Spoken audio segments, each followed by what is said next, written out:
Hi everybody. So in our last video we were I was starting on the Spar, had a little J channel work, or continuing the J channel work, and then went on to fixing up these workbenches. So there's still actually a little bit of workbench stuff later that I haven't done yet, and that's a surprise. But anyway, so here my friend Ted and I are going to start working on more of the spars. Here I'm showing him. So I've bought a beautiful LED kit. Fly LEDs is a company out of Australia. A nice man named Paul runs it.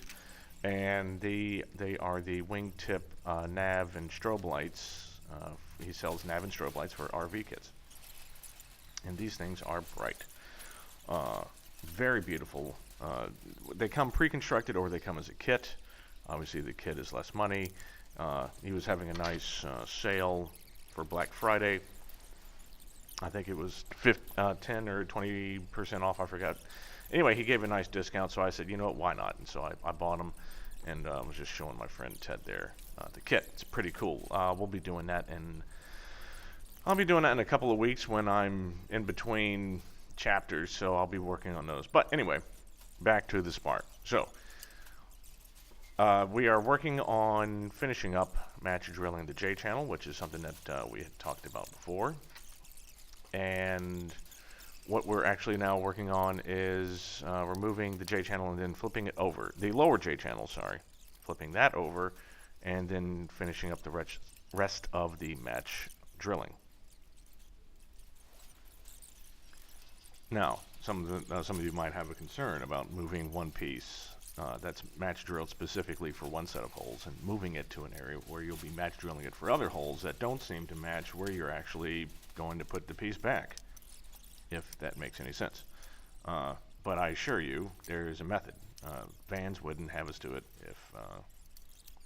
if it weren't necessary in the future. Now I don't know what that is. They say it's for the bottom skins. I assume that you're going to be flipping these things upside down and giving the skins a place to rest. I'm not sure, and it doesn't matter at the moment. All I know is I'm following the instructions. Besides, this Spar is sturdy, just like everything else Vans makes for this RV14 kit. It is exacting, you know. Everything is laser cut. Well, no, I wish it was laser cut. Sorry, everything is stamped and cut precisely. So there's no reason to believe that the piece won't fit, the lower J channels won't fit where they're supposed to later, so I'm not worried about that.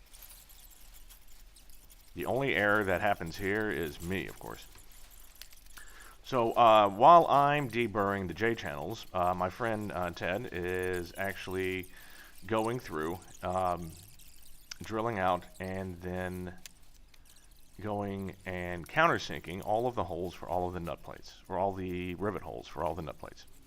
And there's a lot of them. I think there's like 115 nut plates or something. I forget. It's a lot. It's no. There's 48 nut plates just for the fuel tanks. Or no, 60. Doesn't matter. It's a lot.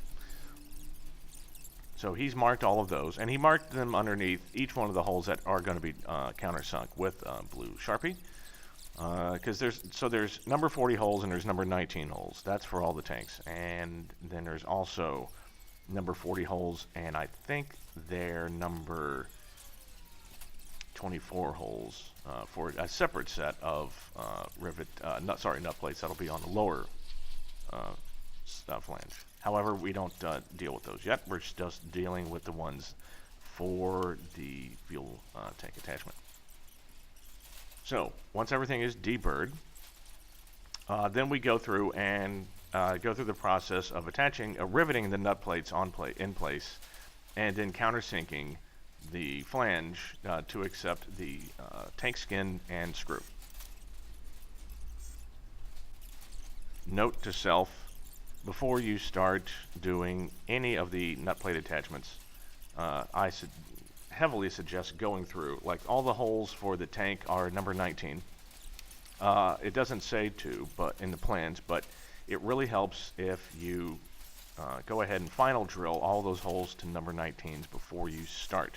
Now this is the actual screw hole itself. The reason is vans want you to line up the nut plate with the screw while you're riveting it in place. So the order that they want you to do it in is actually rivet it in place and then countersink the hole. But anyway, we'll get back to that. Here's something that's more important. And I've been waiting for this, and I should have actually moved this into a tank video, but there's really not that much video to warrant actually going through the whole video. Anyway, the tanks are full. I've tested the left tank, and don't mind the camera moving. That's just Ted drilling is making the camera move.